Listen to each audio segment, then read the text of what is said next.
وصدق الله العظيم. صلوا على الحبيب صلى الله عليه وسلم.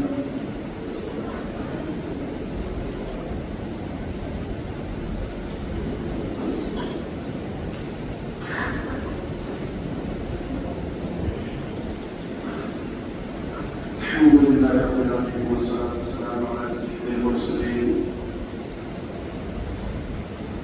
أما بعد فأعوذ بالله من الشيطان الرجيم. بسم الله الرحمن الرحيم. الصلاة والسلام عليك يا رسول الله وعلى آلك وصحبك يا حبيب الله. الصلاة والسلام عليك يا نبي الله وعلى آلك وصحبك يا نور الله. شاید طریقے تو میری سنت کا بڑا پیارا کلام ہم سب مل کر پڑھیں گے انشاءاللہ. مل کر درود پاک پڑھیں. صلی اللہ علیہ یا رسول اللہ وسلم علیہ یا حبیب اللہ. صلی اللہ علیہ یا رسول اللہ وسلم علیہ یا حبیب اللہ. بلا لو پھر مجھے شاہ بہروبر مدینے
ٹھیک ہے نا.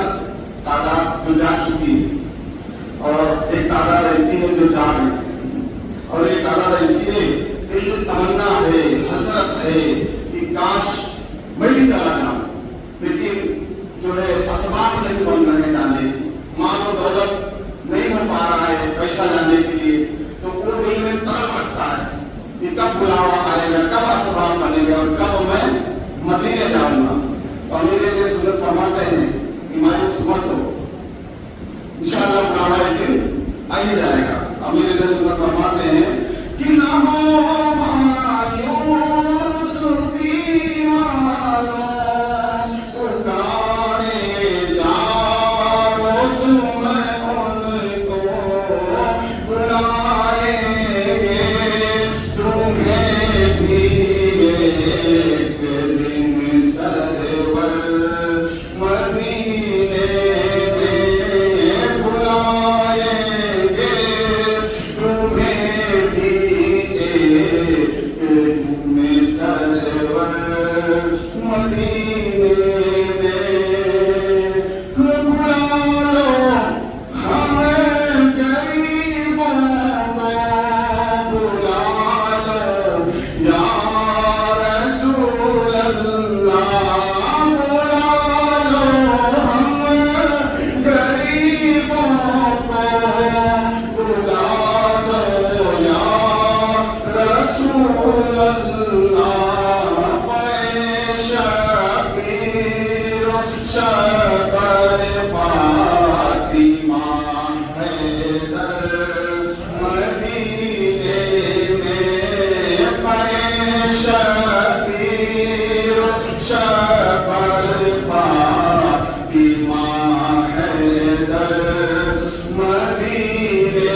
الصلاة والسلام عليك يا رسول الله وعلى آلك وأصحابك يا حبيب الله. الصلاة والسلام عليك يا نبي الله وعلى آلك وأصحابك يا نور الله. نويت سنة الاعتكاف. بھائیوں جب تک علاقے میں مسجد ہو یاد آنے پر اعتکاف کی نیت کر لیا کریں کہ جب تک مسجد میں رہیں گے اعتکاف کا ثواب ملتا رہے گا. یاد رکھیے مسجد میں کھانے پینے سونے یا سحری افطاری کرنے یہاں تک کہ آب زمزم یا دم کیا ہوا پانی پینے کی بھی شرعی اجازت نہیں. البتہ اگر اعتکاف کی نیت ہوگی تو یہ سب چیزیں ضمن جائز ہو جائے گی. اعتکاف کی بھی نیت صرف کھانے پینے یا سونے کے لیے نہیں ہونی چاہیے بلکہ اس کا مقصد اللہ تعالیٰ کی رضا ہو. فتح شامی میں اگر کوئی مسجد میں کھانا پینا یا سونا چاہے تو اعتکاف کی نیت کرے کچھ دیر ذکر اللہ کرے پھر جو چاہے کرے یعنی اب چاہے تو کھا پی یا سو سکتا ہے. صلو علی الحبیب صلی اللہ علیہ وسلم. حضرت جابر بن عبداللہ رضی اللہ تعالیٰ عنہ سے مروی ہے کہ تاجدار مدینہ سلطان مکہ مکرمہ صلی اللہ تعالی علیہ وسلم کا فرمان باترینہ ہے جس نے ماہ رمضان کو پایا اور اس کے روزے نہ رکھے وہ شخص شقی یعنی بدبخت ہے. جس نے اپنے والدین یا کسی ایک کو پایا اور ان کے ساتھ اچھا سلوک نہ کیا وہ بھی شقی ہے یعنی بدبخت ہے. اور جس کے پاس میرا ذکر ہو اور اس نے مجھ پر درود پاک نہ پڑھا وہ بھی شقی ہے یعنی بدبخت ہے. صلو علی الحبیب صلی اللہ علیہ وسلم. فرمائے مصطفیٰ صلی اللہ تعالی علیہ وسلم نے سچی نیت سب سے افضل عمل ہے. اے عاشق رسول ہر کام سے پہلے اچھی نیتیں کرنے کی عادت بنائیے کہ اچھی نیت بندے کو جنت میں داخل کر دیتی. بیان سننے سے پہلے بھی اچھی نیتیں کر لیجیے. مثلا نیت کیجیے علم سیکھنے کے لیے پورا بیان سنوں گا ادب بیٹھوں گا دربار بیان سستی سے نہ چھپا اپنی اصلاح کے لیے بیان سنوں گا جو سنوں گا دوسروں تک پہنچانے کی کوشش کروں گا انشاءاللہ. صلو علی الحبیب صلی اللہ علیہ وسلم. حضرت جبیر بن مطعم رضی اللہ تعالیٰ عنہ صحابی رسول آپ فتح مکہ سے پہلے ایمان سے مشرف ہوئے مدینہ منورہ میں رہتے تھے اور وہیں وفات پائی. آپ رضی اللہ تعالیٰ عنہ اپنے دامن اسلام سے وابستہ ہونے کا واقعہ انسیڈنٹ بیان کرتے ہوئے فرماتے ہیں غزوہ بدر میں جو لوگ قید ہو گئے تھے میں اہل مکہ کی طرف سے ان قیدیوں کے بارے میں بات چیت کرنے کے لیے مدینہ منورہ آیا. جب یہاں پہنچا تو یہ مغرب کا وقت تھا. پیارے آقا مکی مدنی مصطفیٰ صلی اللہ علیہ وسلم مغرب کی نماز پڑھا رہے تھے. آپ صلی اللہ علیہ وسلم کی آواز مبارک مسجد سے باہر بھی سنائی دے رہی تھی. آپ نے سورہ طور کی تلاوت فرمائی. میں بھی قرآن کریم کی تلاوت سننے لگا. زبان محبوب خدا کی تھی. کلام رب الرحمان کا تھا. وقت پھر کیا تھا ایسی پیاری آواز اتنا پرتاثیر کلام میرے دل میں اترنا شروع ہوا. اس دوران آپ صلی اللہ علیہ وسلم کیا ہے پڑھی ترجمہ رجل عرفان بے شک تیرے رب کا عذاب ضرور واقع ہونے والا ہے اسے کوئی ٹالنے والا نہیں. ان آیات کو سن کر تو میرا دل ایسا ہو گیا جیسے ابھی پڑھے جا رہا. مجھے یوں لگ رہا تھا کہ میں یہاں سے قدم بھی نہیں اٹھا سکوں گا اس سے پہلے ہی مجھ پر عذاب برس جائے گا. بس میں اللہ پاک کے عذاب سے ڈر کر اسی وقت ایمان لے آیا. پیارے اسلامی بھائیوں قرآن کریم اللہ پاک کا کلام ہے. اس میں عجیب تاثیر ہے. یہ پیارا کلام دلوں پر نرم کرتا ہے. ہٹکے ہوئے بڑھائے ہدایت دیتا ہے. اس میں اگلے پچھلوں کی خبریں ہیں. یہ اللہ پاک کی مضبوط رسی ہے. یہ حکمت والا کلام ہے. حدیث پاک میں ہے کہ قرآن کریم کی برکت سے خواہشات مٹتی ہے. قرآن کریم کے عجائبات ختم نہیں ہوتے. جو قرآن کریم کے مطابق بات کرے وہ سچا ہے. جس نے قرآن کریم پر عمل کیا وہ ثواب پائے گا. جو قرآن کریم کے مطابق فیصلہ کرے وہ انصاف کرنے والا ہوگا. اور جو قرآن کریم کی طرف بلائے ضرور وہ سیدھی راہ کی طرف بلانے والا ہوگا. سبحان اللہ. ایک حدیث پاک میں فرمایا گیا کہ جس طرح اللہ پاک اپنی تمام مخلوق سے افضل ہے ایسے ہی اللہ پاک کا کلام بھی باقی تمام کلاموں سے افضل و اعلیٰ ہے. سبحان اللہ. صلو علی النبی صلی اللہ علیہ وسلم. ایک شخص تھا نضر بن حارث, مکہ مکرمہ کا رہنے والا تھا, جو ایمان والا نہیں تھا. ایک مرتبہ یہ تجارت کے لیے ملک شام یعنی سیریا وغیرہ گئے تو وہاں سے کہانیوں کی کتابیں لے آیا. مکہ مکرمہ میں آ کر لوگوں کو وہ قصے کہانیاں اسٹوری سنانے لگا. اور یہ بدبخت کہا کرتا تھا کہ محمد صلی اللہ علیہ وسلم بھی تمہیں قوم عاد اور قوم سمود کے واقعے سناتے ہیں. تو میں نے تمہیں رستم, اسفندیار وغیرہ ایران کے بادشاہوں کے قصے سناتا ہوں. یعنی اس بدبخت نے ان جھوٹے سچے قصوں پر قرآن کریم کے برابر ٹھہرایا. اس کی مذمت یعنی برائی میں پارہ 21 سورۃ لقمان کی آیت نازل ہوئی. اب یاد دیکھیے, جھوٹے قصے کہانیوں کی کتابیں, ناول, ڈائجسٹ وغیرہ ہمارے ہاتھ میں بڑھ جاتے ہیں. لوگ بہت شوق سے اس کی کتابیں پڑھتے ہیں. سورۃ لقمان کی ابتدائی آیات میں نضر بن حارث کی ان قصوں کی کتاب اور قرآن کریم نے فرق پر واضح کر دیا. نضر بن حارث کی مذمت میں اللہ پاک نے فرمایا ترجمہ الفان, اور کچھ لوگ کھیل کی باتیں کرتے ہیں تاکہ بغیر سمجھے اللہ کی راہ سے بہکا دی جائے اور بہکانے کے ساتھ انہیں ہنسی مذاق بنا لے. یعنی نضر بن حارث جو قصوں کی کتابیں اٹھائے پھرتا تھا ان میں بہت سی خرابیاں ہیں. نمبر 1, پہلی خرابی تو یہ کہ لغو الحدیث بے مقصد کہانیوں اور کھیلوں کی باتیں. نمبر 2, دوسری خرابی یہ ہے کہ ان کو پڑھنے سننے والے اللہ پاک کے راستے سے, نیکی کے راستے سے دور ہو جاتے ہیں. اب اس کے مقابلے میں قرآن کریم کی کیا شان؟ اللہ پاک فرماتا ہے ترجمہ الفان الف لام میم, یہ حکمت والی کتاب کی آیتیں نیکیوں کے لیے ہدایت اور رحمت ہے. یہ قرآن کریم کی 3 شانیں ہیں. نمبر 1, پہلی شان یہ بیان ہوئی کہ قرآن کریم کتابوں کی حکمت ہے. ناول, ڈائجسٹ, جھوٹی کہانیاں اور فضول قصے پڑھنے سے آدمی نفسیاتی مریض یعنی سائیکولوجیکل پیشنٹ بن جاتا ہے. مگر قرآن کریم کی یہ شان ہے کہ اس کو پڑھنے سے, اس کی تلاوت کرنے سے حکمت و دانائی نصیب ہوتی ہے. سبحان اللہ.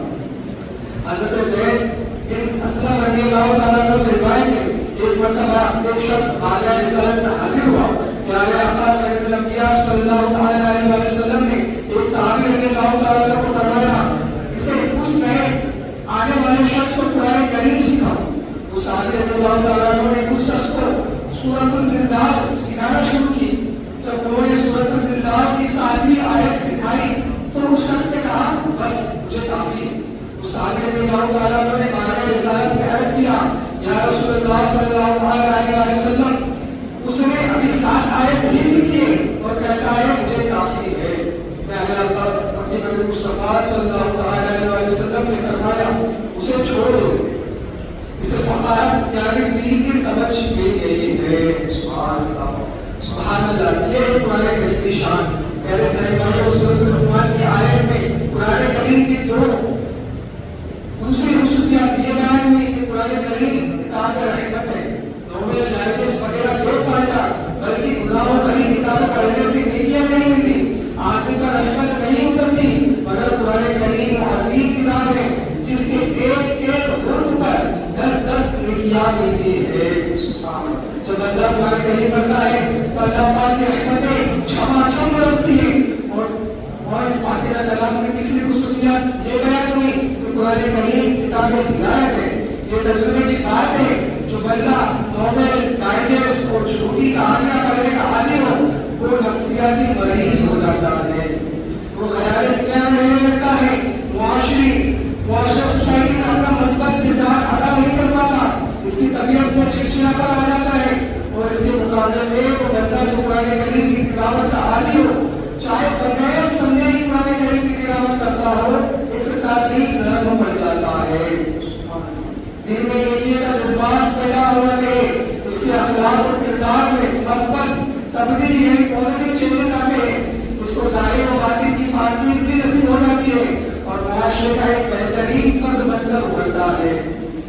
اگر قرآن کریم کو سمجھ کر کرے تو پھر واہ سبحان اللہ، ایسے خوش نصیب کی تو شان ہی نرالی ہے. سبحان اللہ. حضرت ابو ہاشم رحمۃ اللہ علیہ فرماتے ہیں کہ ایک مرتبہ بصرہ جانے کے لیے ایک کشتی میں سوار ہوا.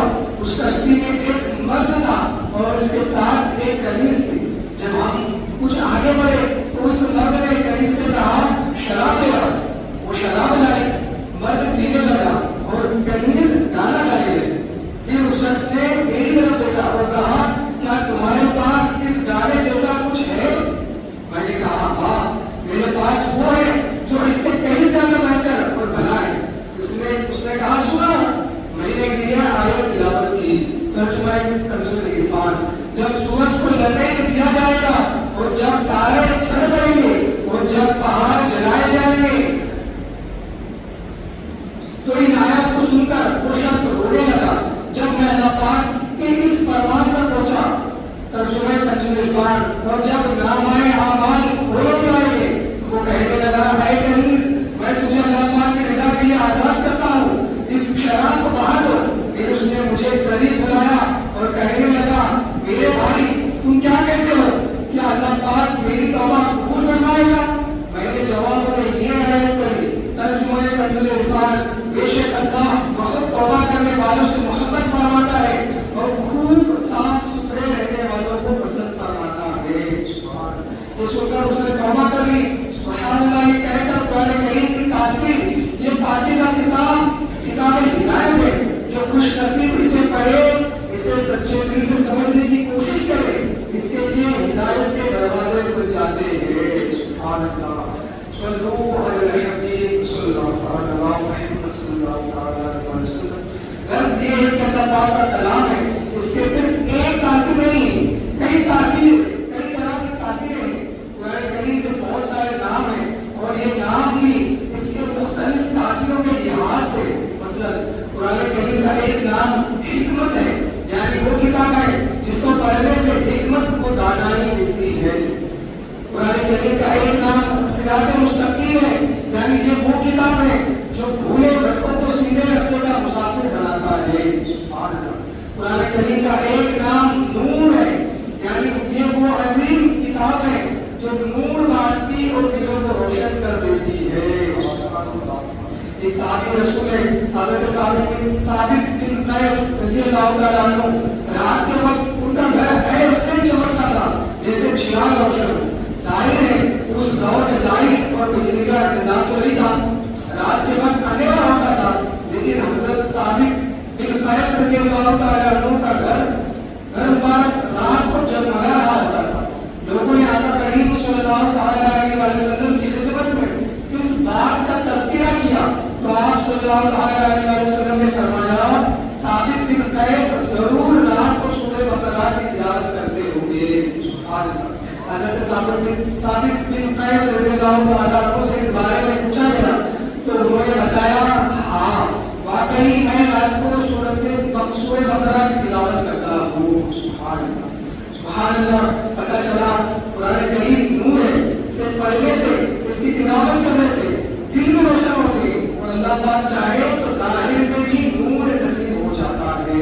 سبحان اللہ. اللہ پاک نے قرآن کریم میں فرمایا ترجمہ کنز العرفان، اے لوگو تمہارے پاس تمہارے رب کی طرف سے نصیحت اور دلوں کی شفا ہے.